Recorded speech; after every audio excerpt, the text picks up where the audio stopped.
Welcome to a fireside reading of A Connecticut Yankee in King Arthur's Court by Mark Twain, Chapter 24, Part 2. When I got back to the monastery, I found a thing of interest going on. The abbot and his monks were assembled in the great hall, observing with childish wonder and faith the performances of a new magician, a fresh arrival. His dress was the extreme of the fantastic, as showy and foolish as the sort of thing an Indian medicine man wears. He was mowing and mumbling and gesticulating and drawing mystical figures in the air and on the floor, a regular thing, you know. He was a celebrity from Asia, so he said, and that was enough. That sort of evidence was as good as gold and passed current everywhere. How easy and cheap it was to be a great magician on this fellow's terms. His specialty was to tell you what any individual on the face of the globe was doing at the moment, and what he had done at any time in the past, and what he would do at any time in the future. He asked if any would like to know what the Emperor of the East was doing now. The sparkling eyes and the delighted rubbing of hands made eloquent answer. This reverent crowd would like to know what that monarch was at just at this moment. The fraud went through some more mummery and then made grave announcement. "The high and mighty Emperor of the East doth at this time put money in the palm of a holy beggar friar. 1, 2, 3 pieces, and they be all of silver." A buzz of admiring exclamations broke out all around. "It is wonderful! Marvelous! What study, what labor to have acquired a so amazing power as this!" Would they like to know what the Supreme Lord of India was doing? Yes. He told them what the Supreme Lord of India was doing. Then he told them what the Sultan of Egypt was at, also what the King of the remote seas was about, and so on and so on. And with each new marvel, the astonishment at his accuracy rose higher and higher.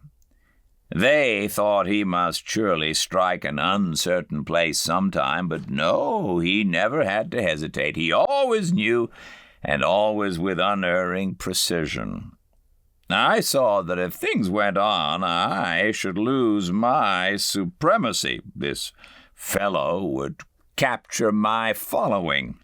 I should be left out in the cold. I must put a cog in his wheel and do it right away, too.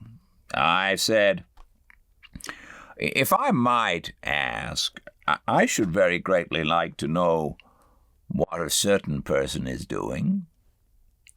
"Speak, and freely I will tell you."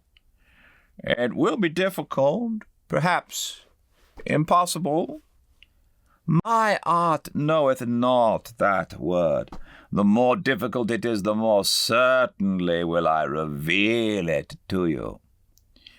You see, I was working up the interest. I was getting pretty high, too. You could see that by the craning necks all around and the half-suspended breathing. So now I climaxed it. "If you make no mistake, if you tell me truly what I want to know, I will give you 200 silver pennies." "The fortune is mine. I will tell you what you would know." "Then tell me what I'm doing with my right hand."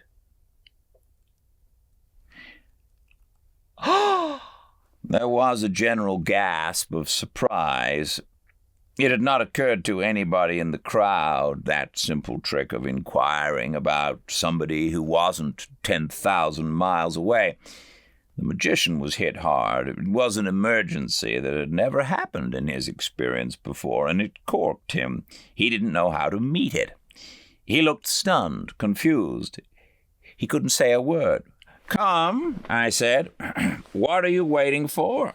Is it possible you can answer up right off and tell what anybody on the other side of the earth is doing, and yet you can't tell what a person is doing who isn't 3 yards from you? Persons behind me know what I am doing with my right hand. They will endorse you if you tell correctly." He was still dumb. "Very well. I'll tell you why you don't speak and tell up. It's because you don't know. You, a magician? Good friends, this tramp is a mere fraud and liar." This distressed the monks and terrified them. They were not used to hearing these awful beings called names, and they did not know what might be the consequence. There was a dead silence now. Superstitious bodings were in every mind. The magician began to pull his wits together, and when he presently smiled, an easy, nonchalant smile, it spread a mighty relief around, for it indicated that his mood was not destructive. He said, "It hath struck me speechless, the frivolity of this person's speech. Let all know, if perchance there be any who know it not, that enchanters of my degree deign not to concern themselves with the doings of any but kings, princes, emperors, them that be born in the purple, and them only. Had ye asked me what Arthur, the great king, is doing, it were another matter, and I had told ye, but the doings of a subject interest me not." "Oh, I misunderstood you. I thought you said anybody. And so I supposed anybody included, well, anybody. That is, everybody. It doth anybody that is of lofty birth, and the better if he be royal." "That is, meseemeth, might well be," said the abbot, who saw his opportunity to smooth things and avert disaster. "For it were not likely that so wonderful a gift as this would be conferred for the revelation of the concerns of lesser beings than such as be born near to the summits of greatness. Our Arthur the king." "Would you know of him?" broke in the enchanter. "Most gladly, yea, and gratefully." No, that was the "Would you know of him?" broke in the enchanter. "Most gladly, yea, and gratefully." Everybody was full of awe and interest again right away, the incorrigible idiots. They watched the incantations absorbingly and looked at me with a "There, now, what can you say to that?" air. When the announcement came,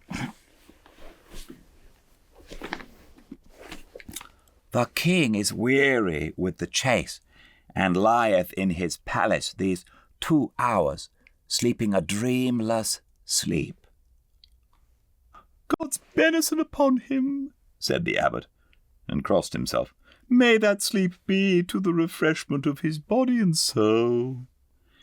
"And so it might be, if he were sleeping," I said, "but the king is not sleeping. The king rides." Here was trouble again, a conflict of authority. Nobody knew which of us to believe. I still had some reputation left.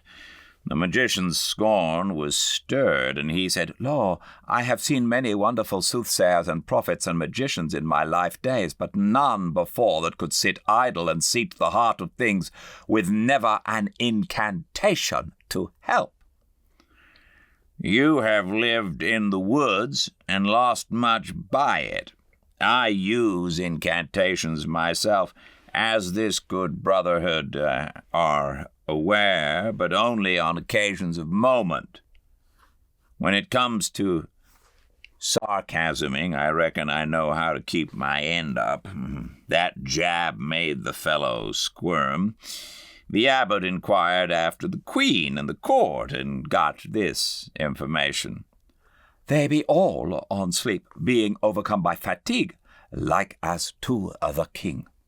I said, that is merely another lie. Half of them are about their amusements. The queen and the other half are not sleeping. They ride. Now, perhaps you can spread yourself a little and tell us where the king and queen and all that are this moment, right, and all that are with them this moment, where they are riding to. They sleep now, as I said, but on the morrow they will ride, for they go a journey toward the sea. And where will they be the day after tomorrow, at vespers? Far to the north of Camelot, and half their journey will be done. That is another lie. By the space of 150 miles, their journey will not merely be half done, it will be done, and they will be here, in this valley. That was a noble shot. I set the abbot and the monks in a whirl of excitement, and it rocked the enchanter to his base. I followed the thing up. If the king does not arrive, I will have myself ridden on a rail. If he does, I will ride you on a rail instead. Next day, I went up to the telephone office and found that the king had passed through 2 towns that were on the line. I spotted his progress on the succeeding day in the same way. I kept these matters to myself. The 3rd day's report showed that if he kept up his gait, he would arrive by 4 in the afternoon. There was no sign anywhere of interest in his coming. There seemed to be no preparations making to receive him in state. A strange thing, truly. Only one thing could explain this, that the other magician had been cutting under me sure. This was true. I asked a friend of mine, a monk, about it, and he said yes, the magician had tried some further enchantments and found out that the court had concluded to make no journey at all, but stay at home. Think of that. Observe how much a reputation was worth in such a country.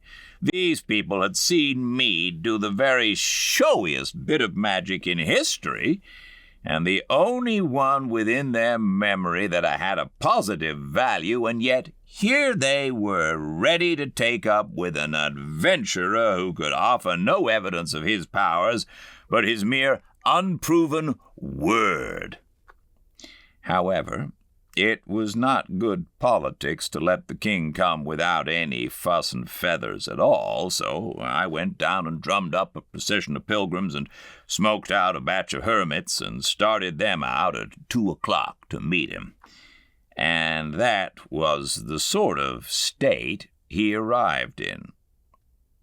The abbot was helpless with rage and humiliation when I brought him out onto the balcony and showed him the head of the state marching in, and never a monk on hand to offer him welcome, and no stir of life or clang of joy bell to glad his spirit.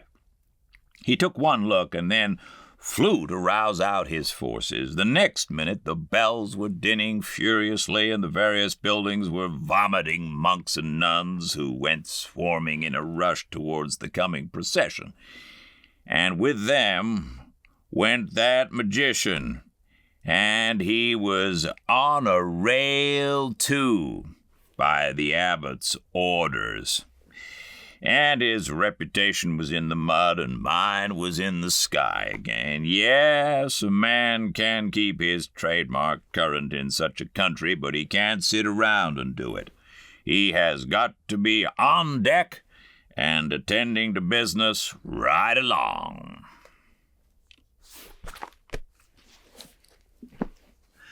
Another lot of fun. What a great book this is. I hope you're enjoying it. We'll have a bit more tomorrow. Same time and place. 5 Pacific at Fireside Reading. Get ready for a week off. But we'll have 2 more days until I see you on Thursday. Everyone stay very, very well indeed. Goodbye.